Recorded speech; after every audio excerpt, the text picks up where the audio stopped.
सवाल है क्या बेल मिलने के बाद पुलिस उसी व्यक्ति को दोबारा अरेस्ट कर सकती है?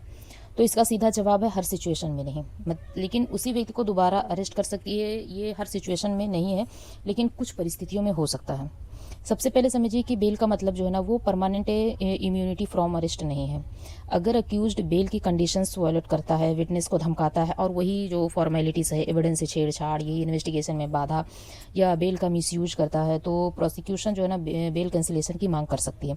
अब बीएनएसएस के सेक्शन 483(3) के तहत हाई कोर्ट या कोर्ट ऑफ सेशन बेल पर छोड़े गए व्यक्ति को अरेस्ट करके कस्टडी में भेजने का डायरेक्शन दे सकती है।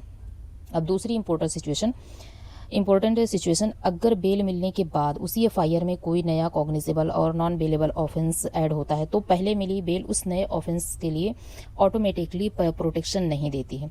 सुप्रीम कोर्ट ने Pradeep Ram versus state of Jharkhand में इस प्रिंसिपल को स्पष्ट किया है कि ऐसे मामले में अक्यूज्ड न्यूली एडेड ऑफेंसेस के संबंध में फ्रेश बेल मांग सकता है और इन्वेस्टिगेटिंग एजेंसी भी जो है ना वो कोर्ट से कस्टडी या अरेस्ट का ऑर्डर मांग सकती है।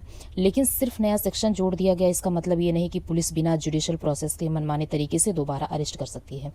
और अगर अलग एफआईआर किसी अलग घटना या ऑफेंस के लिए दर्ज होती है ना तो पहली एफआईआर में मिली बेल दूसरी एफआईआर पर ऑटोमेटिकली लागू नहीं होती है। उस केस में अलग बेल रेमेडी होगी।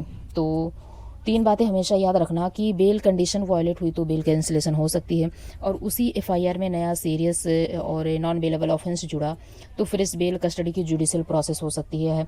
अलग एफआईआर पहली बेल ऑटोमेटिकली प्रोटेक्ट नहीं करती है। इसलिए कहना कि एक बार बेल मिल गई तो दोबारा अरेस्ट कभी नहीं हो सकता, ये भी गलत है। और ये भी कहना भी गलत है कि बेल के बाद पुलिस चाहे तो अरेस्ट कर सकती है। मतलब दोनों सिचुएशन गलत हो सकता है।